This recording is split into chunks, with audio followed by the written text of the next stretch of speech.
Good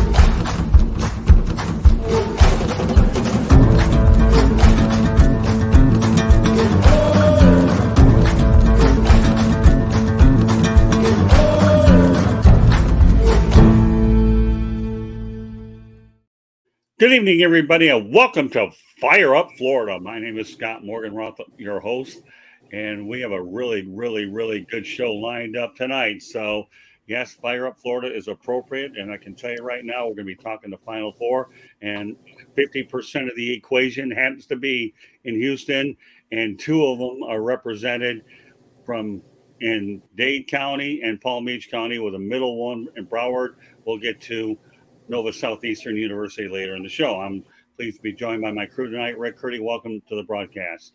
Thanks for having me here, Scott. And Chris Bertle back for his Thursday night, although he's going to be moving around a little bit here on Monday and Thursday, depending what we got coming up soon. Welcome back, Chris. Thanks, Scott. Good to be with you here tonight. And, of course, George Eichhorn, welcome back, sir. Good to be back, sir. All right. Well, meanwhile, and we have Will Vogel in the chat room. I know he'll definitely keep things going for us as well. But we also have Inside the Pigskin following Fire Up Florida, so we'll take care of business here and then turn it over to Inside the Pigskin, for which I'll be going ahead and hosting that as well. So meanwhile, let's talk about the Final Four head coaches, and we'll mention them by age, alma mater, years as head coach, the career, and the one-loss record. We'll start off with the Miami Hurricanes. The best part about the whole thing is that one of these guys is going to go ahead and win a championship for the first time. So you're going to have a new winner, and one will be hoisting the trophy. So with that said, Jimlarranaga, 73 years of age, out of Providence. He's actually been 39 years as a head coach. His overall record, 725 and 482. And then you have San Diego, obviously from the Miami Hurricanes, San Diego State. You have Briandutcher, 63, alma mater, Minnesota. 6 years as a head coach, 150 and 46, not too bad. And UConn's danhurley, 50 years of age, alma mater, Seton Hall, and 13 years as a head coach, 253 and 160. And then last but not least, the youngest guy in the group here, and of course I mentioned Hurley represents UConn, and FAU's dustymay, 46 years of age, out of Indiana, 5 years, 101 and 59. So I'll tell you what, I'm going to go around the horn, Rick. Which one of these guys do you think is going to emerge as national champion Monday night? I would love to see FAU. They're a great story. Mays has just come out of nowhere. He's like this hot coach now that everybody wants now. I think it's fantastic. If not, Miami, was he 73 years old? I think he'll be the oldest head coach to win a championship, if I'm not mistaken. So, but I like the FAU. I want FAU to win it. I love the Cinderella team. UConn's won too many. They won a lot already. So let's give it to someone. That FAU's never been to a Final Four, so it'll be great to see them win the championship. Okay, what do you think, Chris? I think it's Jimlarranaga. We look at a guy that 17 years ago guided George Mason to the Final Four, which is incredible that those words even come out of my mouth. Guided George Mason to the Final Four. Right. And here he is 17 years later, and he's taking the Miami Hurricanes, who have no tradition when it comes to college basketball, until he got there about 10 years ago and started establishing tradition. Right. And now the guy is 2 wins away from winning his first national championship. I think it's a great story. I think what he's gotten out of this group in Miami is incredible. I know UConn is above and beyond the head and shoulders favorite, but if you look at what Miami's done in this tournament, I know, and UConn's won by 22 points a game, a lot of good stuff, but look at the teams that Miami's beaten, Texas and Houston in these last 2 games. Houston, a number 1 seed, and Miami destroyed them. It wasn't even a game. Now, Texas, a different story. They had to come back and gut that victory out, come back from a 13-point deficit at one point. But it shows you what they can do, and they didn't rely on the 3-point shot to get that done. I like Jimlarranaga to win the national championship. All right, George, your call. Well, my heart says Briandutcher of San Diego State, because Brian's got a connection with one of my all-time favorite coaches, Stevefisher. Right. So, and Fisher, of course, coached the University of Michigan Wolverines. Right. Dutcher's, he's always been a solid X's and O's guy. I've always liked his approach to the sport of basketball, working with these kids, which is not an easy job, and recruiting and keeping the kids there. San Diego State's always been one of those programs, lurking, not quite as lurking as Gonzaga, who we Right. talked about on a previous show here, and they failed to make it again to the Final Four. But I'm going to go with Brian Dutcher of San Diego State in a real surprise. Part of me wants to say FAU. I'm really pulling hard for them. I really, really am. God, I just don't know why. I feel Connecticut will probably win. I don't know why. It's just a weird feeling. So I guess I'll say Connecticut, and I know all of us are different on this one, but I'm really pulling for FAU. Let's go to the chat room. I know it's starting to get very busy. And, we'll let George comment on what we have here. First, we'll go with Will Vogel. Sure. Thank you. Thanks, Scott. Will Vogel says, like I said, it would be cool to see either Miami or FAU win the D1 national championship because Nova Southeast won the Division II national championship. So both D1 and D2 national championship winner. Yeah, no, I mean, that's true. Well, I mean, obviously you've got, and that's a lot of what we're going to be talking about on the broadcast, but we'll want to make sure we got that out there. So with that said, Scott, quick question for you. You Sure. said you don't know why you're taking UConn to complete this and win the championship. Could it have something to do with the 22 points per game they're beating their opponents by, or the 30 plus points that they destroyed Gonzaga by? Could that have anything to do with it? I hate when people like you read my mind, but you did. It's been there, done that. They've done it before. I think that's what it is. Pearl, you're killing me. My goodness. One thing that's interesting, I got to They throw killed, this they nugget killed out. Gonzaga. The last 4 championships that UConn has won, which I think is all of them, Calhoun has 3, Kevin Ollie Right. won that one in his first year. They all took place in the Lone Star State. I don't have to tell you guys where the Final Four is. Yeah, I've looked at that stat, and that probably factored into my equation too, but I don't really want to admit it because I got a smart enough crew that will do it for me. All right. Yeah, that. All right, Pirtle. I've been on these shows a few times, and the guy's pretending like he's a mind reader, like at Gilligan's Island many years ago, where we had those leaves. Everybody was taking those pills. Anybody out here remember Gilligan's Island? Anybody in the chat room even remember this show? Yes. Marianne. Yeah, I don't know. Ginger, Anybody remember that? Marianne. All right, let's go. I'm having so much fun. So what I'm going to do now is we're going to go to the college hoops title odds, and then I'm going right to the chat room. I'm going to put every single chat up there. Okay. Odds are in Pirtle, you've done it to me again. Okay, yeah, winning their 3 titles in Texas could be a 4th. So, all right. So with that said, Mr. Pirtle, Connecticut is minus 125 on this whole thing. San Diego State plus 375, Miami plus 475, and FAU plus 625, which probably validates a little bit, Chris, about what you're really, really, really indeed saying. Okay, what can I say? Anybody? What do you think about those odds, Rick? Well, I mean, there are other odds that had Duke and the Tar Heels and probably winning them all. So you could just throw those out the window. Those things have been busted. Those brackets have been busted, I think, the first day. I mean, it's just so I just throw them out the window. Everybody's just needs 2 wins. UConn's been there, done that. So I can see them being the favorite. FAU's their first Final Four. They're the Cinderella team. San Diego State's had some success under Fisher.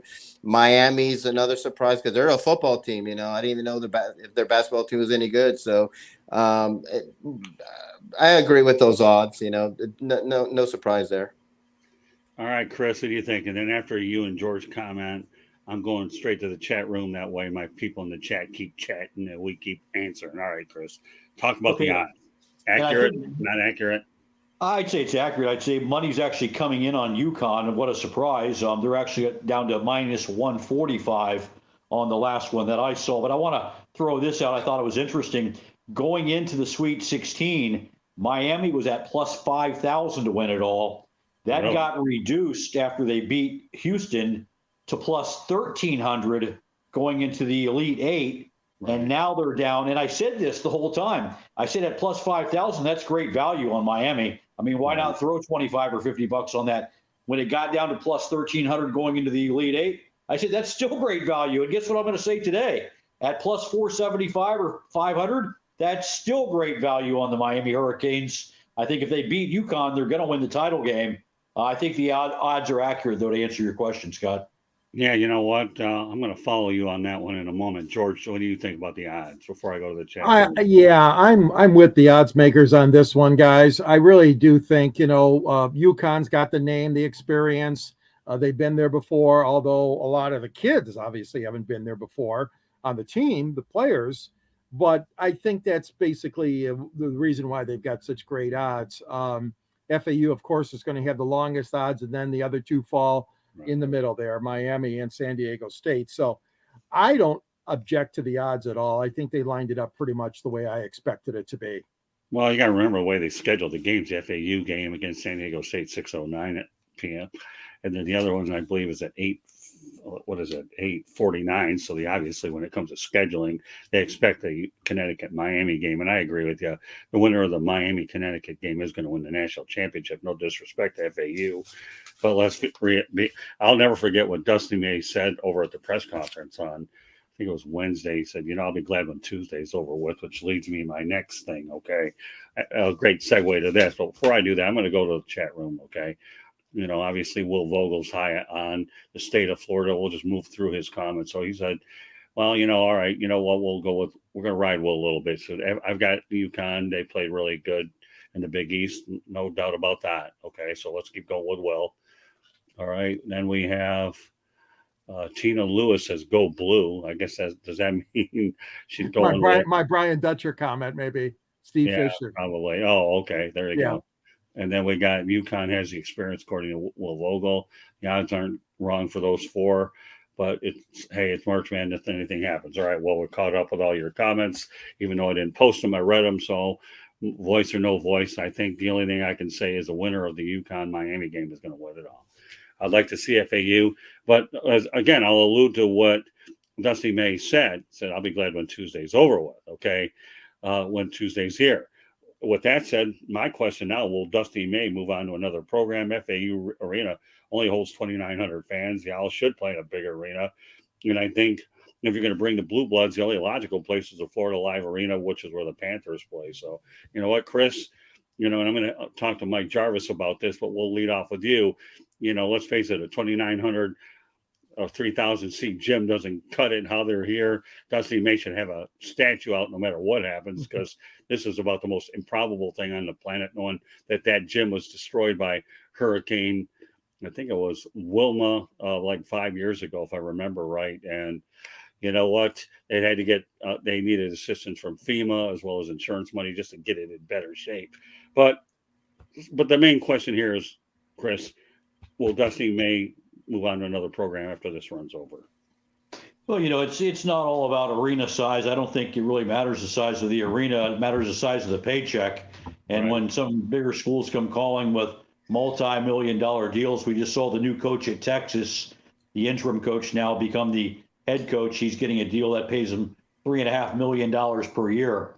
So I think a lot of it's got to do with finances, and who could blame somebody for taking a job that's going to pay you, 10 times more. So chances are Dustymay does move on. That's just the harsh reality in this business. You succeed and you move on to bigger and better things. That's just usually the way it works. I would love to see it. I really think we got a good chance of seeing it. A Miami versus FAU final game. I can't recall in all my years of watching college basketball where the final game pitted two teams from the same state. And so that would be cool to watch. But to answer your question, Dustymay moves on. Well, not only the same state, what about the Tri-County area, South Florida? Forget the same state. I mean, these two campuses are located inside of an hour and 15 minutes away. It's not like you're talking Boca Raton all the way to, Gainesville. We're talking about Miami to Boca Raton. And yeah, well, we know that the Will Farley Dickinson coach, I think Tobin, I'm trying to remember his name, coach got the new job at, I believe it was Iona, right? So, yep. All right. So, George, what do you think? Will He took it about 20 minutes after they lost the game. Yeah, right. 20 Yeah, minutes. that didn't take long at all. So you knew that had to be in the works. Yeah, once Dustymay, I hope he stays for a little bit longer. I mean, this is a situation where he's built up this great thing, here at the campus. And Scott, you've covered much of their football games over the years. I know you have. And to see their basketball team rise like it has is just an unbelievable story. But again, money talks, big programs talk. I mean, I look at a situation like in Michigan where Tom Izzo has resisted offers from the NBA. He's resisted offers to move anywhere else, but that's a larger program. You can't compare MSU, obviously, to FAU. So, he's done a great job, and obviously people will come calling. That sooner than later, I don't know. I mean, Deion Sanders dropped, went over and took the offer that came along to him as a head coach. Right. So I think that May is probably going to be in line for a promotion, if not this year, maybe next year. Yeah, well, the coaching carousel is practically run out, but you never know if another coach will get fired if this guy comes along. Rick, your comments, and I'm going to break down the money now that you mentioned it, Chris, because everybody will be pretty interested to see what the money. I was doing some research after I went out there, and I was just curious to read up on it. Go ahead, Rick. Yeah, I definitely he's gonna go. I mean, he's gonna go. He's gonna get a lot of money. If he's even teases that he's gonna go, they're gonna give him a big fat raise so he can stay. But I think he'll leave eventually in a couple of years. It'll be kind of neat, the Miami head coach. We talked about how elderly he is. He's been coaching for such a long. What if he retires? What if Dustymay went to Miami? Yeah, he could stay in Florida there, where he's a good recruit over there, and stay in the same state. Just a food for thought. But I see him leaving probably in a couple of years to a much bigger program. Can't blame him. That's good food for thought. I never thought of that. I'm glad you did. All right, so let's break down the great. numbers. I got a quick follow-up on that. That's a really good point, Rick. I was going to say, Dusty came from the University of Florida. That's where he was previous before he got to FAU. And it's interesting. I heard an interview with Dustymay talking to Jim Rome about 2 months ago, and he was saying him and his wife made their decision. Their GPS took it. Scott, you know the roads down there. Their GPS had them exit, I believe, on Linton Boulevard in Delray Beach, taking them over to US 1 and then south on US 1 into Boca. And when they took that drive from Delray to Boca, they said to each other, hey, this is where we want to be. This is paradise. And I used to live down there. I just moved back to Jacksonville. It is paradise. That's why I'm glossing this matchup with San Diego State, Paradise East versus Paradise West. But that was a great point that you made, Rick, because if he can't make it back to Gainesville, maybe he can make it down to Miami. Great point. Well, there you go, Rick. Good one there. So, all right, let's go to the numbers now. You guys have set me up so brilliantly for it.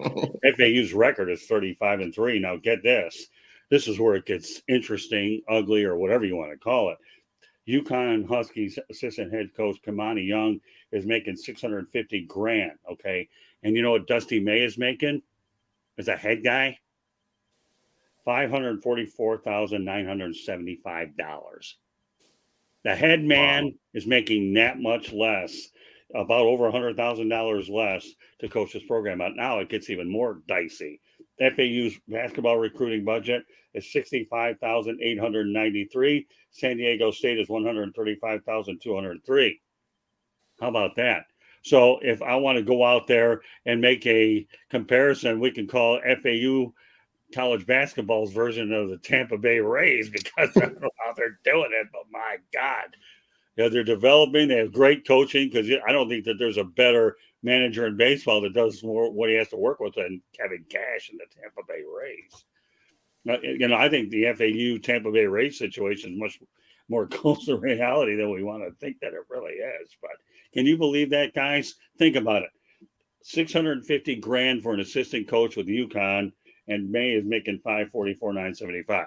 With all that final more for money, they're going to have to upgrade the facilities even more, because I heard earlier in the week that Dustymay had reservations about wanting to take, that he thought it was career suicide when he saw how bad things were. Brian White, I believe, is a brother of Mike White, I believe, up in Florida. So, that's where the Florida connection is, where one came down, one White working with Dusty and so forth, where the connections are there. So there's a little bit of a family between the road on I-75, a matter of 4 to 5 hours away. So those numbers are surreal. So let's segue a little bit more, okay, about the Miami Hurricanes versus Connecticut. If I've ever had a show that flowed any smoother when it came to stats, this is probably the one that will get right near the top. So let's talk about it. Could we see an all South Florida final on Monday night? And let's keep another little footnote in mind. Jimnantz is calling his last game. Who would have thought that Jimnantz could potentially be calling his last NCAA final game with Florida Atlantic and University of Miami Hurricanes? Now, we know that Nance has called probably Miami Hurricane football, and Florida Atlantic? Really? Don't even know. I mean, you know, the man lives in Tennessee. I met the guy, the National Sports Media Association. But Chris, you're the one who brought it up. How realistic is it that we might see the Hurricanes against Florida Atlantic, you know, providing Miami does the same impressive job the way they hammered Houston? They ended up beating Texas. They came from behind, and then they blew out Indiana. Those are some impressive wins by Miami and Brew. Yeah, very impressive. And let's say the same could be said for FAU. You know, in my world, these two teams are going to play each other next Monday night for the championship. FAU can play with the big dogs. If they haven't proven that by now, I don't know what more they have to do. We saw them against Kansas State, a team that had just got done beating Michigan State, just got done beating Kentucky previous to that. You talk about beating the big boys in college basketball. That's what K-State was doing with their number 3 seed. The hottest player in the tournament, that point guard, I forgot his name, but he was producing stats that we haven't seen in a long time. A very hot Kansas State team with a 7-point lead. And right around that 6-minute mark, guys, and I want you to kind of try to remember the Miami and Texas game, because that's exactly when things started to change in that game. Miami had a much larger deficit to overcome. They were down by 13. FAU was down by 7, but the bottom line is right around that 6-minute mark in both games, things started to change, and they started to change in favor of the South Florida teams. So my point is FAU can hang with the big dogs. Luckily for them, it's not a huge dog they've got to contend with in San Diego State, but I think FAU wins the matchup of Paradise East versus Paradise West.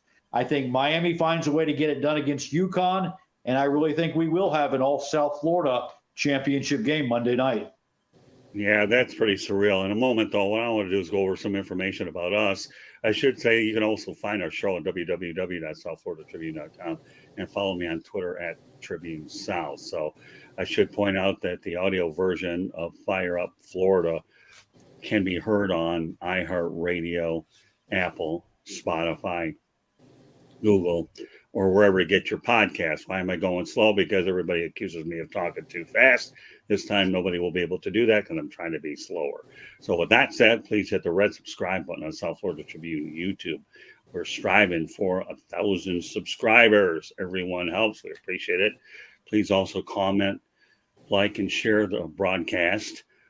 Want to be a guest? No problems. Send topic ideas to southfloridatribune@gmail.com, and we'll pair you up with the right show that we can. If you want to advertise, call 954-304-4941.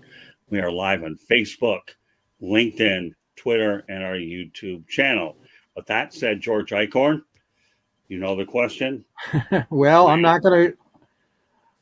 First of all, a little comment about that coaching salary thing, Scott. I think you're going to see that all the time. I mean, you're comparing a UConn assistant coach in a program that has been prolific over the years. So, of course, he's going to make a lot of money.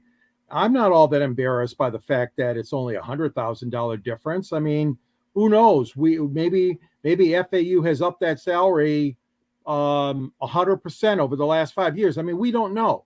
We don't know where the baseline is, where it started from. So I'm not all that surprised. I mean, you could do that with a lot of sports. You could certainly do that with some of the assistant coaches that Florida football has or Michigan football has, compared obviously to the head guy at FAU or whatever. So that doesn't surprise me too much about the salary. Is it fair? Probably not in the context of this championship weekend.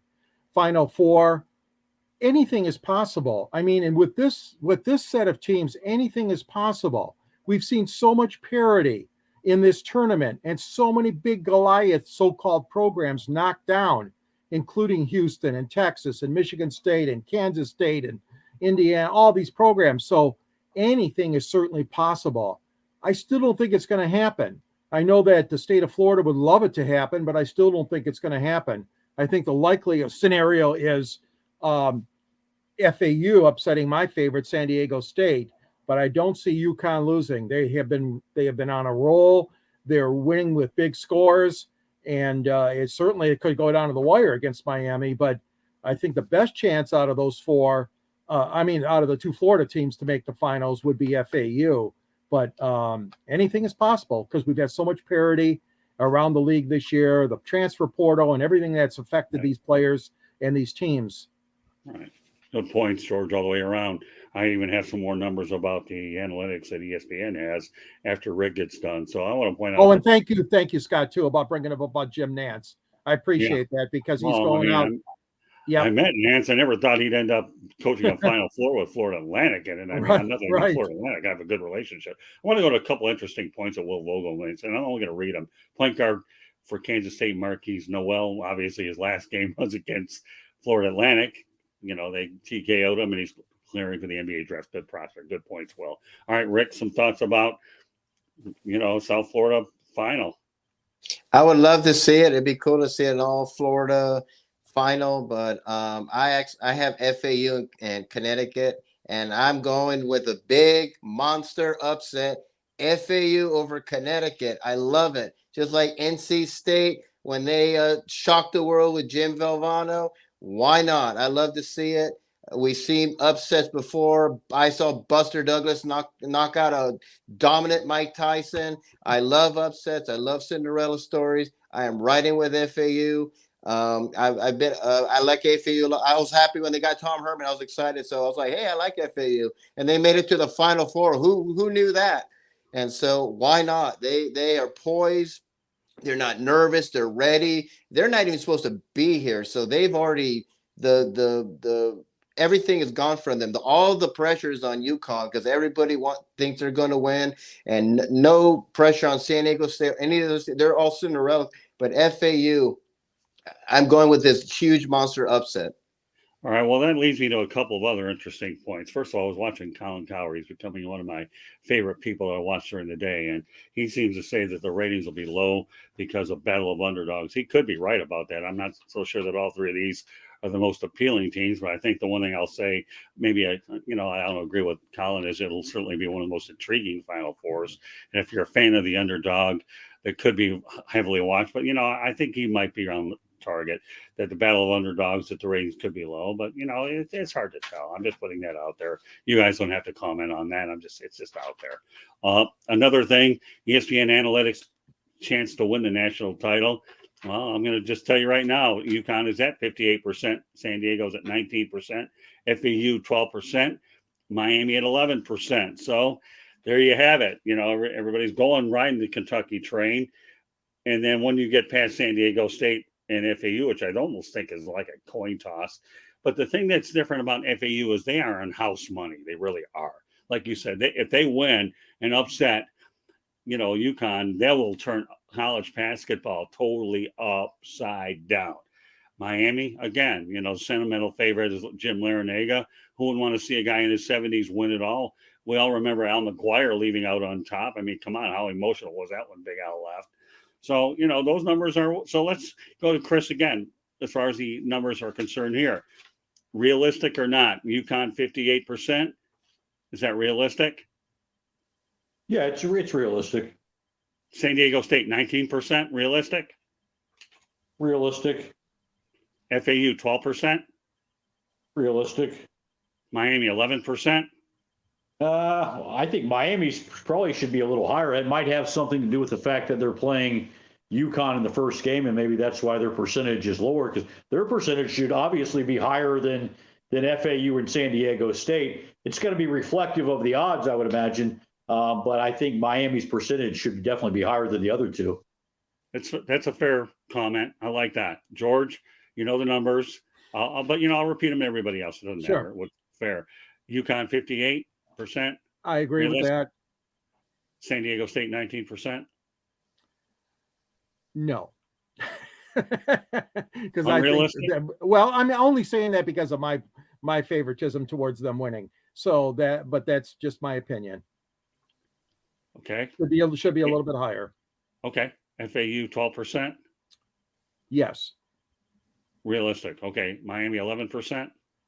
No, I agree with Chris on this one. And again, I understand, like Chris explained, because the high percentage for UConn and they're playing them. But I believe that the game is going to be much, much closer. It could possibly go down to the last couple of buckets. So I'm going to agree that Miami of Florida should be a higher percentage.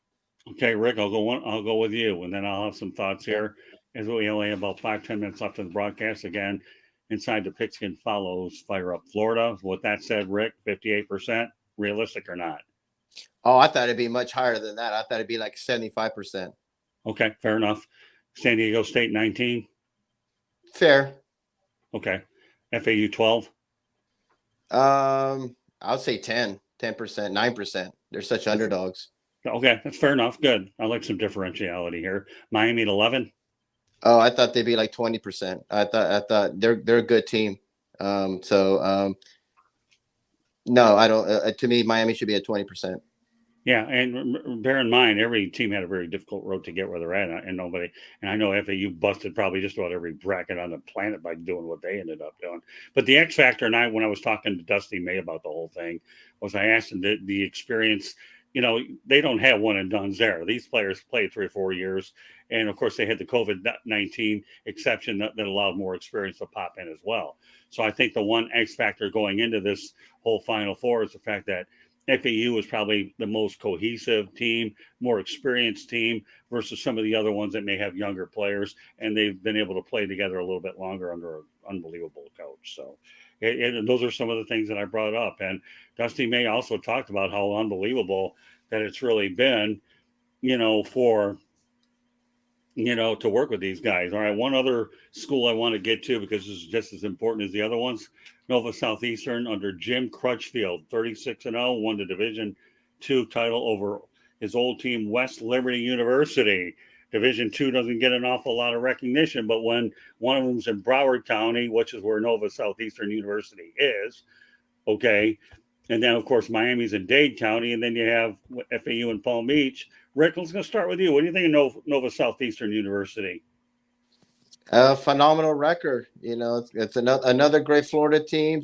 I know it's Division II, but I think anytime you go 36-0, it don't matter what division. That's very, very impressive. Yeah, I mean, I've been to their facility, the Sharks. Good program, it really is. I mean, Division II, Jim Crunchfield.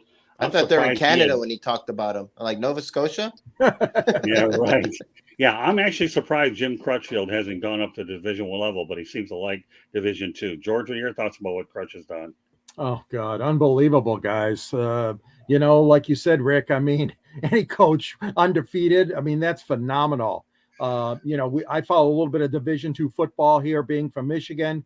We've had a school called Ferris State University that won the championship, and you can take nothing away from those guys. They play just as hard, and they want to win just as much as the Division I schools and the big schools. So my hat's off to that program. That's outstanding what he did. And the fact that, like you said, he beat his old school too. Yeah, it's pretty ironic. All right, Chris, you have the last word on this.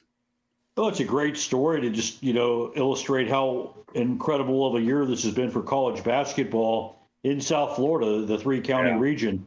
Who would have thought a state that has produced 11 of the last 42 national championships in college football would become such a hotbed for basketball, but things can change and they can change quickly. Yeah, no, that's unbelievable. That's for sure. So, all right, we'll give Will Vogel another comment here. I followed Division II for Queens University of Charlotte until they transferred to Division I this year. Okay, well, that's fine. But you can find talent everywhere. How many times we talk about in football shows where, whether it's an HBCU, whether it's a Division I, II, III, whatever, the great players come from everywhere, not just the high-profile schools. What a great show, Fire Up Florida. My name is Scott Morganroth, Motor City Madmouth. Please be joined by Rick Curdy, George Eichhorn, Chris Bertle. We come on Thursday nights, unless we have special shows where we come on other nights. So with that said, okay, Rick, why don't you let everybody know how they get a hold of you, and then I'll go over our information to wrap things up. You can find me on my website, www.charlottebats.com. We have a petition on there. Please sign it. We want to bring Major League Baseball to Charlotte, North Carolina. I'm on Facebook at Charlotte MLB, Charlotte Bats Baseball. I'm on Instagram at Charlotte Bats. I'm on Twitter at Charlotte Bats Baseball and LinkedIn under Rick Curdy. And my email is cltbatsbaseball@gmail.com. Okay, Chris, you're next.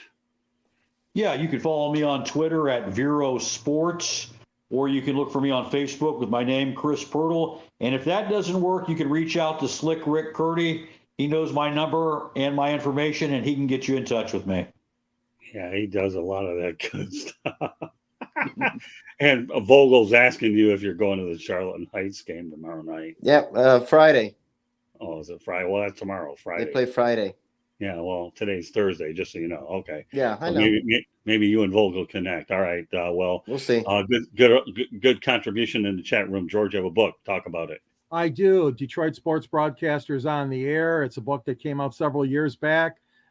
We got all the chronicling of history of sports broadcasting in Detroit with great names like Ernie Harwell and Bud Lynch and Van Patrick and Ray Lane and so many others. Scott Morganroth, my host, is in the book as he interviews two great players, Jimmy Connors and Muhammad Ali. And the book's available. There's a link on the South Florida Tribune website. You can follow me under the Motor City Tribune banner as a contributor. I also write for a paper in Detroit called the Detroit Downtown Monitor. You can reach me at gicorn@yahoo.com. And also you can reach me at SandGSports99 on Twitter. And I'm part of many great shows on this South Florida Tribune platform. All right. The audio version of Fire Up Florida can be heard on iHeartRadio, Apple, Spotify, Google, wherever you get your podcast. So please hit the red subscribe button on YouTube, South Florida Tribune. As I mentioned before, I'll say it again. We're striving for 1,000 subscribers. Please also comment, like, and share the broadcast. Want to be a guest? No problem. Please send topic ideas to southfloridatribune@gmail.com. And we'll pair you up at the right show. If you want to advertise, no problem. Call 954-304-4941. We are live on Facebook, LinkedIn, Twitter, and YouTube. Great show. Our website is www.southfloridatribune.com. You can find me on Twitter at Tribune South. I can also be reached on LinkedIn as well, so feel free to reach out to me there. Be more than happy to go out there. And as I mentioned, Candy Ebling does a great job, and she'll be standing on deck here as we get ready for Inside the Pigskin with the most up-to-date football information we can. Of course, Chris Pirtle, the same crew's going to be back next Thursday night talking about who won the national championship, and then we'll be able to see where our predictions really stand. So what a great show tonight. We were supposed to have Smoking Jeremy be tonight, but unfortunately he was under the weather. But, Jeremy Ballreich is a very, very big part of what we do. So we wish him a speedy recovery. Hopefully he'll be back in action on Monday night. So, well, we can just say Will Vogel's our unofficial fifth wheel here because he's done a remarkable job in the chat room as he always does. So, but meanwhile, this concludes this edition of Fire Up Florida. My name is Scott Morganroth, the Motor City Madmouth. Thank you for joining us. So once again, on behalf of Rick Curdy, George Eichhorn, Chris Pirtle, thank you very much for joining us. And we will see you at the top of the hour for Inside the Pigskin.